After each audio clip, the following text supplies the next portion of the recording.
देख रहे हैं सिटी पोस्ट लाइव। मैं हूं सृष्टिराज। बिहार की दिनारा विधानसभा सीट पर पिछले दो चुनावों से सियासी समीकरण बदलते रहे हैं। 2015 और 2020 दोनों में। अब देखना होगा कि 2025 में क्या होगा। तो अब इस पूरे सीट की समीकरण और पास्ट हिस्ट्री जो थी, इसके ऊपर विस्तार में जानकारी देने के लिए हमारे साथ मौजूद हैं हमारी सहयोगी मुस्कान। तो मुस्कान, ये जो दिनारा सीट है, ये इस बार दिनारा सीट में क्या होने वाला है? देखिए, बिहार में की रोहतास जिले की दिनारा विधानसभा सीट जो कभी जनता दल यूनाइटेड का मजबूत गढ़ मानी जाती थी, अब राष्ट्रीय जनता दल के लिए चुनौती बन चुकी है। 1980 की बात करें या 1985 में लगातार दो चुनावों में शिकस्त खाने के बाद रामधनी सिंह ने 1990 में जोरदार वापसी की थी और जनता दल यूनाइटेड के टिकट पर लगातार 4 बार विधायक भी बन चुके हैं। और 2000 और 2005 के चुनाव में भी उन्होंने जीत हासिल की। हालांकि नवंबर 2005 में हुए चुनाव में उन्हें बहुजन समाज पार्टी की सीता सुंदरी देवी के हाथों हार सामना करना पड़ा था। और 2010 में जनता दल यूनाइटेड ने फिर से वापसी की और पार्टी के कद्दावर नेता जय कुमार सिंह ने राष्ट्रीय जनता दल की सीता सुंदरी देवी को हराया था। लेकिन मुस्कान, 2020 में तो आरजेडी जीत गई थी, क्यों? देखिए, बिल्कुल सही सवाल है कि 2020 के विधानसभा चुनाव में आरजेडी की विजय मंडल ने लोक जनशक्ति पार्टी के राजेंद्र सिंह को 8,228 वोटों के अंतर से हराया था। विजय मंडल 59,541 वोट मिले थे, जबकि राजेंद्र सिंह को 51,313 वोट मिले।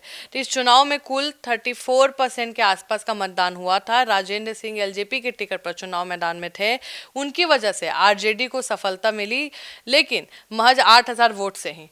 तो मुस्कान, इस बार इस सीट पर उपेंद्र कुशवाहा के खाते में गई है, तो क्या होगा अब? देखिए, उपेंद्र कुशवाहा ने इस इलाके के मजबूर नेता आलोक सिंह को उम्मीदवार बनाया है। आलोक सिंह के भाई संतोष सिंह मंत्री हैं। पिछले 15 साल से उनका राजनीतिक प्रभाव इस इलाके में बहुत बड़ा है। यही वजह है कि विधान पार्षद होने के बावजूद उन्हें मंत्री बनाया गया है। अब उनके भाई चुनाव मैदान में है, ऐसे में समीकरण बदल गया है। आरजेडी की मुश्किलें बढ़ गई हैं और कहीं ना कहीं इस बार राजेंद्र सिंह चुनाव में नहीं है। तो मुस्कान, लेकिन इस सीट से कई बार ऐसा हुआ है कि चुनाव जीत चुके हैं और जेडीयू नेता जय कुमार बागी बनकर मैदान में उतर चुके हैं, तो वो खेल बिगाड़ सकते हैं क्या? देखिए, जय कुमार सिंह राजेंद्र सिंह जैसे लोकप्रिय नहीं है। मंत्री रहते हुए उनकी शर्मनाक हार हुई थी। उनकी हार की वजह भी राजेंद्र सिंह थे। जय कुमार सिंह अकेले चुनाव मैदान में उतर तो गए हैं, इससे ज़्यादा प्रभाव नहीं दिख पा रहा है। और 5 से 10 वोट के ज़रूर आसपास हैं वो, कि 5 से 10 वोट ले आ पाए, लेकिन वो एनडीए को हराने की स्थिति में नहीं है। एनडीए को हराने के लिए 50,000 से ज्यादा वोट चाहिए, जो उनके वश में नहीं है।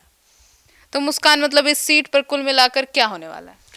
बिल्कुल, एनडीए इस सीट पे कहीं ना कहीं अपना दबदबा दिखा रही है, अभी जो फील्ड बता रहा है। लेकिन सृष्टि, आने वाले समय में जनता का मूड कहाँ टटोल जाए कुछ नहीं पता। लेकिन समीकरण को अगर हम देखें, अपने हिस्ट्री को देखें, वहाँ के जनता का अभी का मूड देखें, तो एनडीए के पक्ष में। तो अब इस पूरे मामले पर और दिनारा विधानसभा सीट पर आपकी क्या राय है, कमेंट सेक्शन में जरूर बताइएगा। तो फिलहाल इस खबर में इतना ही। आगे की खबरों के लिए जुड़े रहिए हमारे साथ और देखते रहिए सिटी पोस्ट लाइव। धन्यवाद।